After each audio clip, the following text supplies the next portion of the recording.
Before I begin, I would like to take this time out to express my sincere condolences to my colleague on the passing of his family member, his sister. May God be with you, and we are here for you. As I start off, I really want to start off with Bill 35-0256.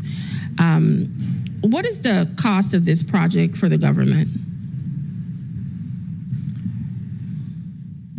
Good afternoon. I'll let Jeffrey Bushalta answer. I'll let Jeffrey Bushalta answer. Okay. So we do have an estimate. But the project hasn't gone out to bid yet. So okay, so you can't put it out. Yeah. Okay. Do we have the money to do it? Yes, we do. That's all I need to know. Yes. When it comes to maintenance, I know there's an existing building that needs to be in repair. Is the footprint, it said it's going to be around the same thing, the adequate parking, and we're just trying to comply with the law in switching over to public. Yes, Senator. Those were some of my major concerns, and you guys answered a lot of them during the testimony. So I'm pretty okay with this, okay? Thank you. I want to move on to 35-0241. This one, what kind of parking is going to be available? Because I know you said this is the Cardi project. I know it was said that there is not going to be any in-house restaurant seating, and it requires about 4 parking spaces. But I know with people frequenting restaurants and different areas, how is it so little? Because people are going to have to park up to go into the area to pick it up, whether they're sitting in or not. How is that going to work parking-wise? Ms. Cardi? Yes. I was talking to you in regards to this bill, and I was asking. Yes. I was asking about parking situation. I know they spoke about 4 parking spaces, but how does that accommodate a restaurant, juice bar wise? Because people have to park up to still come and pick up their stuff, even though they're not sitting in. Of course, that's a great question. Thank you so much, Senator Francis. So there are parking spaces on the premises, and then there is also parking. There's also off-street parking.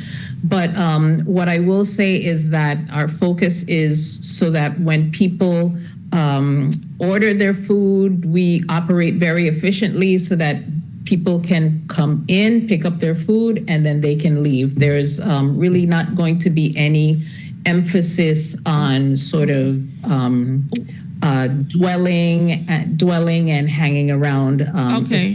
What type of business that was there previously? Because it said it was grandfathered in and then phased out after the hurricane. What was there prior to? Yes, there was. There were 2 offices on the bottom floor. There was an upholstery shop, and then there was also an accounting office. Okay. And right next door to that building, I believe there was also a restaurant as well. Okay. Well, I understand. So basically, this was already done before, but because the grandfather time period is kind of phased out, you have to come and request it. I fully understand that. 35-0137.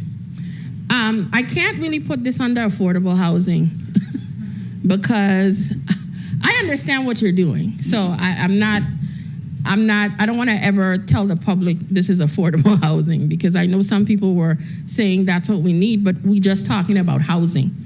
And at $1,500 a pop times 24 times 12, that's about roughly $450,000 a year. What is your initial investment in this project? Because I want to make sure if you get it pushed through, can we get it done? And I heard your time frame, roughly 6 to 8 months. I get that. What's the initial investment to get a project like this completed? Ari Goldschneider, owner of Gift Hill Land, LLC. Thank you for the question. So the cost of the land was $525,000. Mm-hmm. Each building is between 1.1 and 1.3 million. So you've got about north of a $3 million investment for the two buildings, plus soft costs, interest. It's Okay. substantial. So if you don't happen to get this variance, because I'm going to play devil's advocate here, what are your plans? So the use variance will allow me to rent out the rooms individually. Okay.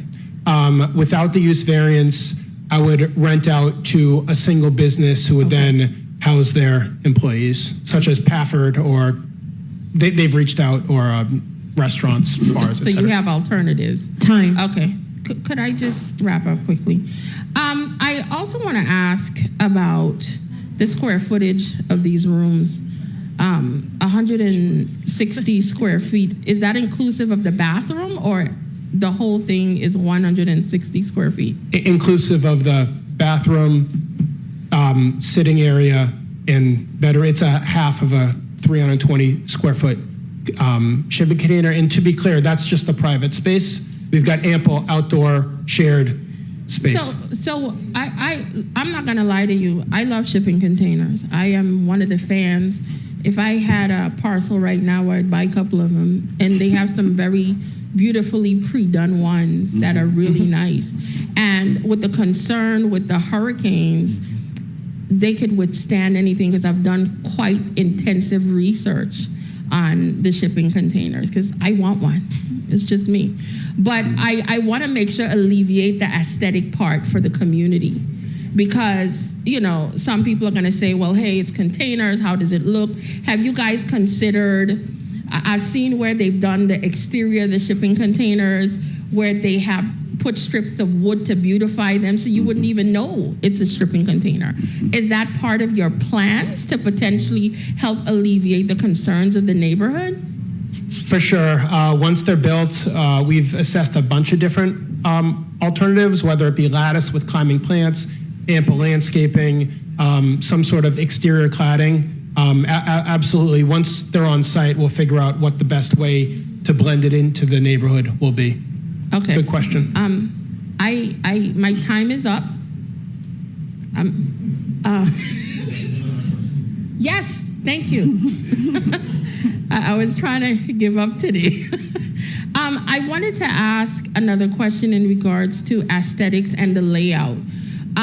With utilizing 160 square feet for their personal living space, what other type of amenities are they going to be able to get? Because I know you talk about the open living space, but for $1,500 a month for 160 square feet, plus they still have to pay for their utilities, that's roughly might go to $2,000 a month. You could get an apartment for that. But what do they get inclusive for roughly $2,000 a month by the time they're done? So I don't think it's as high as $2,000 because the utilities are separately metered. So it would just be whatever they use if they run their AC. In that room? In that room. They do not pay for the public, Okay. the common space. So maybe it's another 100 or so, depending on how much they consume. In terms of other amenities, on-site parking, shared living space in terms of a kitchen, laundry, deck, grill area. It's a slick setup built for people to enjoy the elements outside together. The open space is open to the elements and covered, so you get that nice cross breeze coming through. Okay.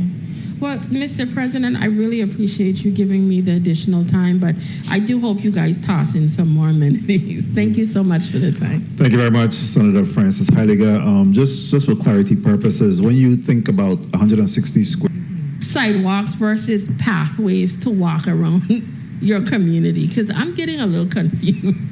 Because if you're building a location that potentially is going to house 24 people, wouldn't you have to make pathways for them to move around the property to get to their parking, etc.?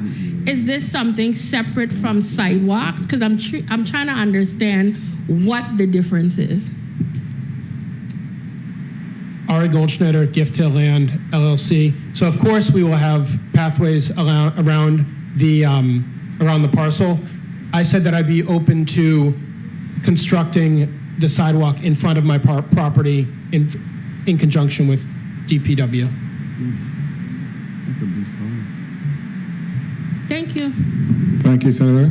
Senator Carrion, Possible you could provide us with the updated policy as it relates to build out of container homes in the Virgin Islands. I know you guys spoke about it earlier. And the only other question has to do with the securing of these items to secure down. What is the rules and regulations in regards to that? Because one of the concerns that was brought out had to do with them maybe being pushed around during the hurricanes. How are they secured down? Thank you, Mr. Chair. Thank you. You can provide that information to the chair for circulation, and if anyone prepared to speak to how do you. Please recognize the mic of the concrete foundation. It's part of our cistern as well. And then the remainder is all stem wall with slab, so it's solid. Then we have embed plates that get embedded into the concrete when it's poured. And the modules are welded to that. Along with obviously there's a lot of weight to the modules themselves. They're about 8,600 pounds empty each. So we have about 54,000 pounds in a U shape. And then we have, on the open end, we have a moment frame. So that ties everything together for shear. There's very little uplift because we're sitting on a slab. So, but side wind shear, that's taken care of by the shape as well as the weight. And it's all been engineered. So I hope that answers your question. Thank you. Next, we'll recognize Senator Donna Frey. To do and put this on the record, I'm not going to sugarcoat this. I support the project in St. John. Outside of our ability right now, based on the code, on 1 acre, we could have up to 120 people if you were in R4. So I don't even know what this debate is really about. And okay, it's a high-priced boarding house. It is what it is. Let's just call it what it is. All of this nuances we going back and forth with is literally not making any sense to me. Because if you pay for a round trip ticket to go to St. John, that's what, $12. You pay for parking. Even if somebody has to pay $25 to stay in this location is $50 a day. Because 50 times 7 is $350. 350 times 4 is the same $1,500. So do the math. It's not that difficult. So for me, I think sometimes we have this situation where we're afraid of things. And maybe because I've done a lot of research on container homes, because I love the aesthetics of them, I see how you could beautify them, I see how you could build them, I see how they're hurricane proof. It's so many good things about it, and we already have locations here in the Virgin Islands that have containers for businesses and people live in them. Once you build them in a safe way, it's an opportunity for positive housing. So I have no problem with this project. Do not prove me wrong because I will become your worst. Listen. I'm going to support this because I think it's a much needed project. Workplace housing is necessary here in the territory. And when we talk about we would like to see more family buildings, yes, but that's not what your business is offering. You have other contractors that's going to build businesses that's going to cater to the family unit. Your particular business is catering to those in the workforce. So let's look at what it is for what it is. And that is what I'm supporting. And thank you very much for the additional time. Thank you very much, Senator.